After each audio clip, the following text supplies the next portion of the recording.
कक्ष उनकी अनुकूलता से बन गया है, अब तो हमारे यहाँ आहार हो ही जाएगा। इस प्रयोजन से यदि किसी ने वसतिका की व्यवस्था बनाई, बसतिका में रहने का प्रबंध किया आदि आदि, और उस अभिप्राय को पकड़ लिया है, तो फिर वहाँ नहीं। एक विशेषता ये है, अराजभुक। अराजभुक का मतलब ये होता है राजपिंड का त्याग। मतलब राजघरानों में जो राजाओं के लिए विशेष भोजन आदि बनते हैं, या राजघराने जो सार्वजनिक आने जाने के स्थान रहते हैं, उनमें भोजन नहीं करते।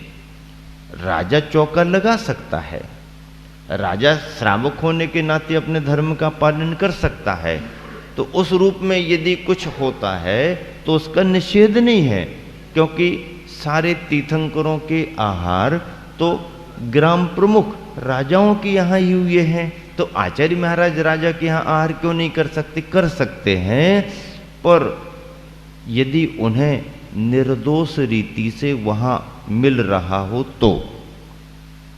दोष लगने की संभावनाएं क्या हो सकती हैं? राजाओं का स्थान सार्वजनिक होता है,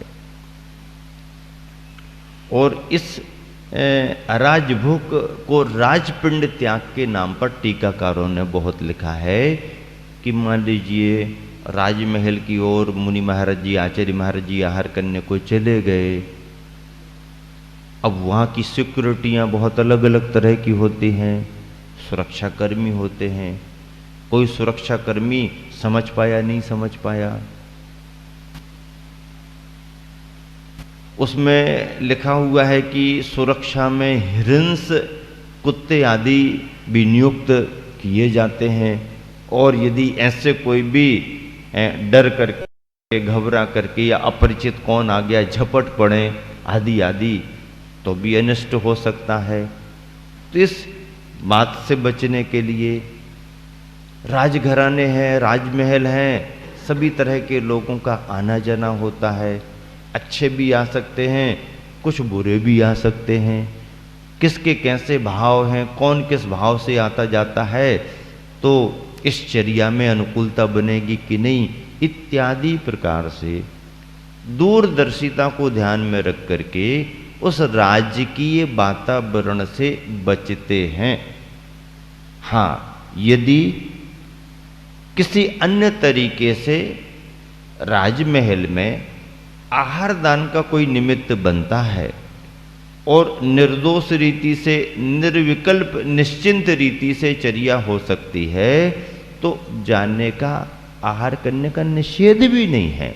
भरत चक्रवर्ती आहार दान देता ही था, सारे चक्रवर्ती आहार दान में सम्मिलित होते ही हैं, तो फिर राजा और चक्रवर्ती में तो बहुत बड़ा फर्क है।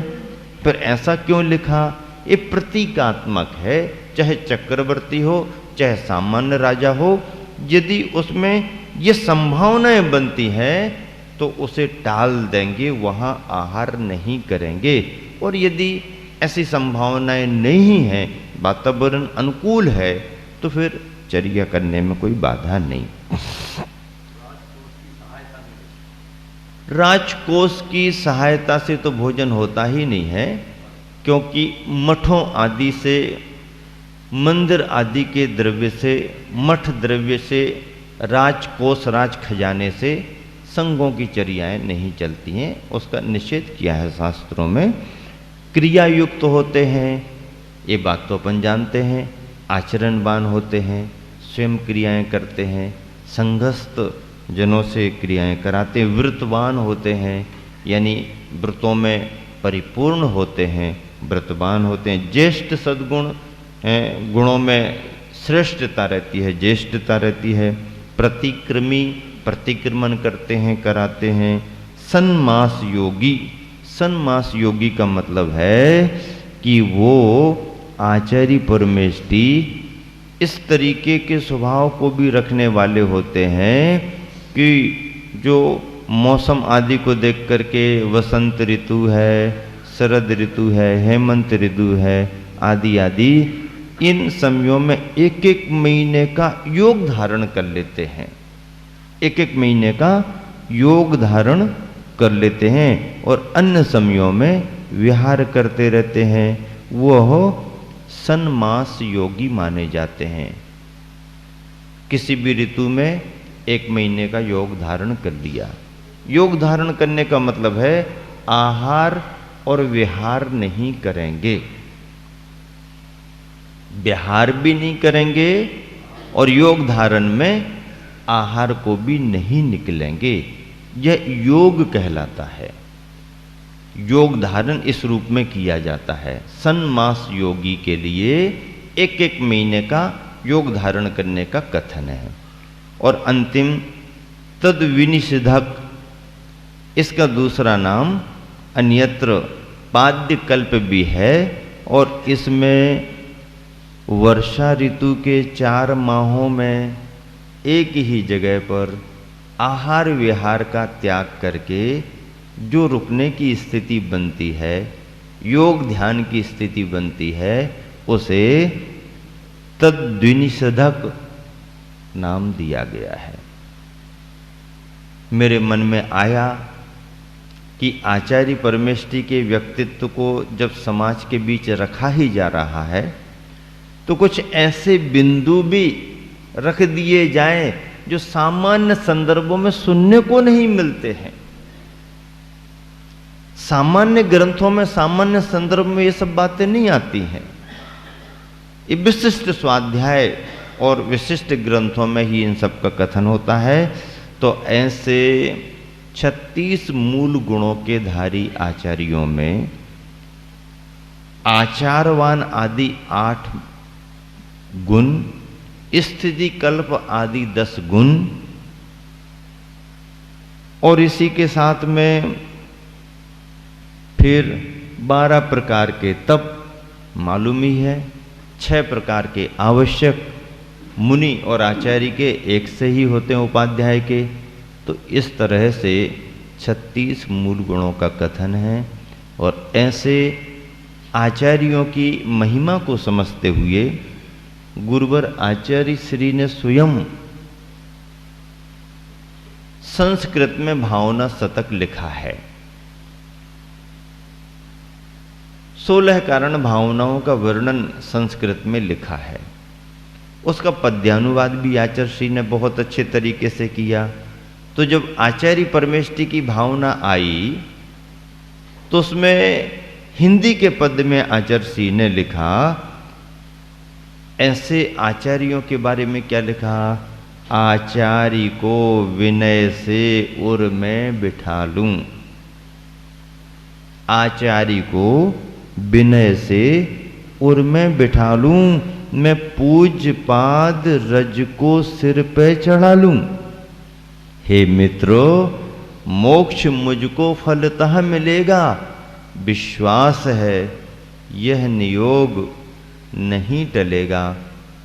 कितनी भक्ति भावना से भर करके ये पंक्तियां अपने गुरुवर आचार्य श्री ने साहित्य सृजन के रूप में 16 कारण भावनाएं जो तीर्थंकर प्रकृति के बंध में कारण बनती हैं, जिन शासन की उन्नति संघ के संवर्धन से होती है, संघ के संरक्षण से होती है, संग्रह और अनुग्रह की कुशलता से होती है, और जब ऐसे आचार्य संघ के रूप में संग्रह और अनुग्रह करते हैं और संघ का संवर्धन करते हैं, तो जिन शासन की प्रभावना निरंतर बढ़ती जाती है।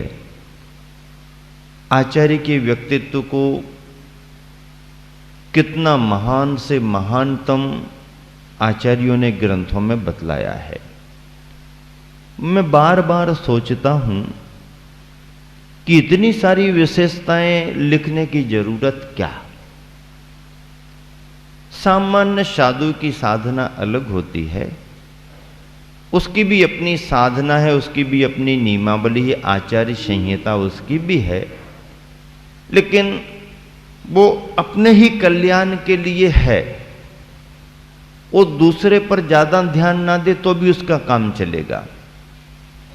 लेकिन आचार्य पद जैसे महान पद पर आसीन होकर के फिर यदि संघ के संवर्धन का ध्यान ना रखे, संघ के संचालन का ध्यान ना रखे, संघ की व्यवस्थाओं पर या कहें कि उनकी दिनचर्या पर ध्यान ना रखे, तो फिर वो आचार्य अपने दायित्व से हट जाता है।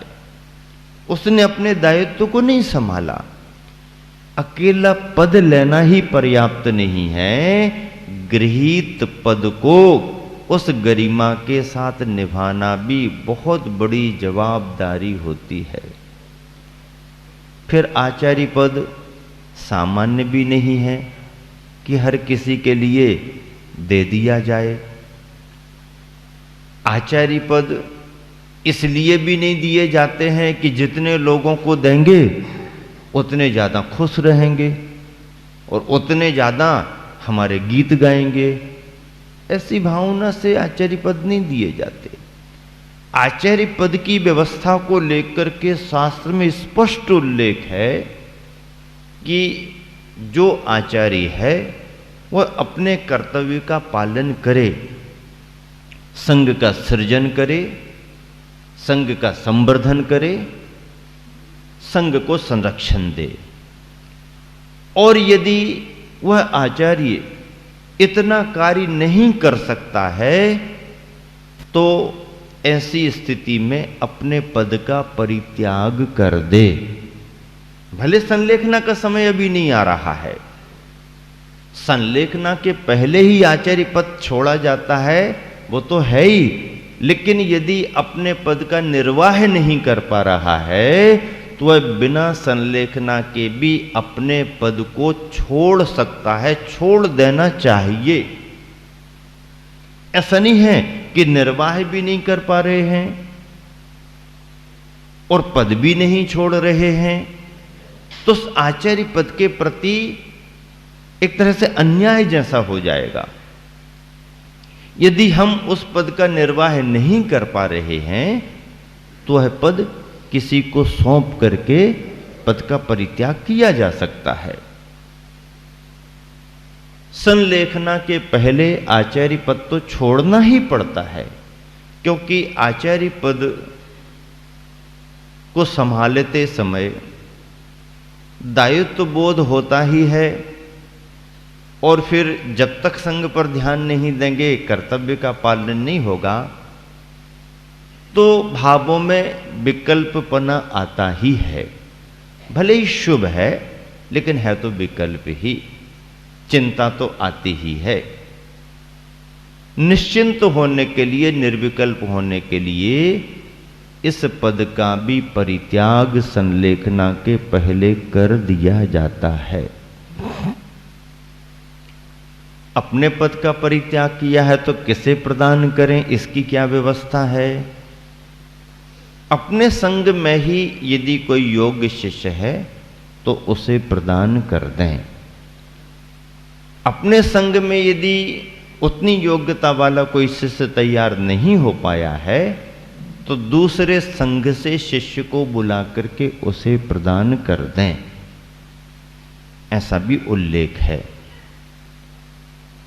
लेकिन उल्लेख ये भी है कि अपने पद का परित्याग करते हुए अपने पद को किसी एक को ही, जो तुम्हारी नजर में योग्य है, उस एक को ही सौंपें, दो चार को नहीं, दो चार को सौंपने का काम नहीं। क्यों? क्योंकि उत्तराधिकारी एक ही होता है। युवराज आप दो को बना सकते हो, लेकिन उत्तराधिकारी राजा तो एक को ही बनाया जाएगा। उस राजा के बाद युवराज और किसी को निश्चित कर दो कि इसके बाद ये, वो चलेगा, लेकिन राजा तो एक ही होगा। जैसे घर में जब तक पिता है, पिताश्री है, तब तक पिताश्री ही है, और यदि उनका अवसान हो गया है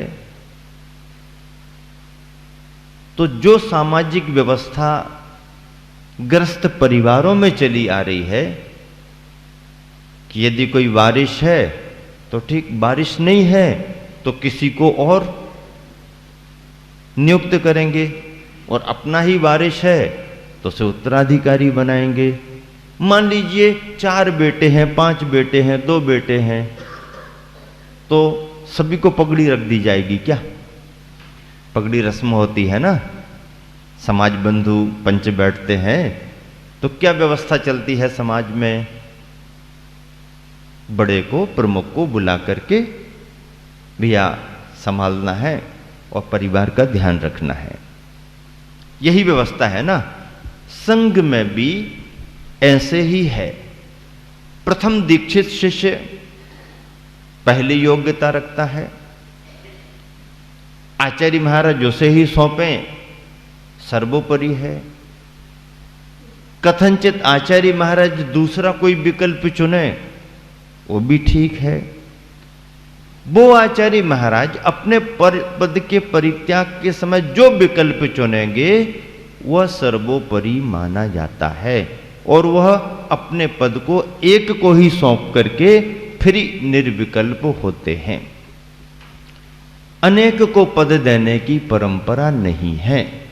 संलेखना के समय भी अनेक को नहीं, और संलेखना के अलावा फिर अपना पद अपने में संभालते हुए आशीर्वाद में अपने अनेक शिष्यों को आचार्य बनाने की परंपरा तो है ही नहीं, किसी आगम में नहीं है। स्वयं आचार्य बने रहते हुए और अपने शिष्यों को आशीर्वाद दे दे करके आचार्य बनाना व्यवस्था ही नहीं है। इससे क्या अव्यवस्था होती है? इससे अव्यवस्था ये बढ़ती है कि स्वयं तो उस आचार्य ने अपने पद का परित्याग किया नहीं, और शिष्यों को और आचार्य बना करके एक तरह से एक विशिष्ट आचार्य के बहुमान को कम कर दिया। फिर फर्क क्या आता है? ऐसा करने में तर्क क्या दिया जाता है?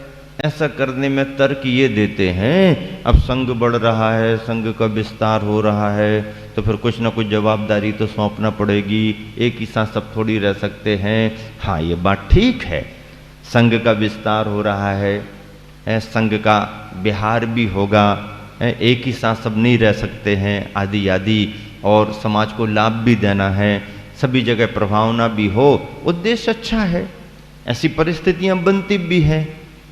तो ऐसी परिस्थितियां बनने पर भी इस उद्देश्य की पूर्ति के लिए भी आचार्य ही बनाना जरूरी नहीं है। उसके लिए शास्त्रों में दूसरी व्यवस्था है। क्या व्यवस्था है? यदि ऐसा लगता है तो जितने आप ग्रुप और संघ बनाओ, उन ग्रुप का प्रमुख बना दो, उस ग्रुप का लीडर बना दो, उस ग्रुप का प्रमुख प्रधान हो जाएगा, और उसे सामान्य सी उपाधियां बालाचारी, एलाचारी, आचार्य कल्प आदि की उपाधि दे करके उसकी व्यवस्था सुनिश्चित कर दो। ये उपाधि जो है, ये उपाधि आचार्य पद की नहीं है, ये उपाधि केवल उस संघ के लिए प्रमुख होने के नाते ये उपाधि है।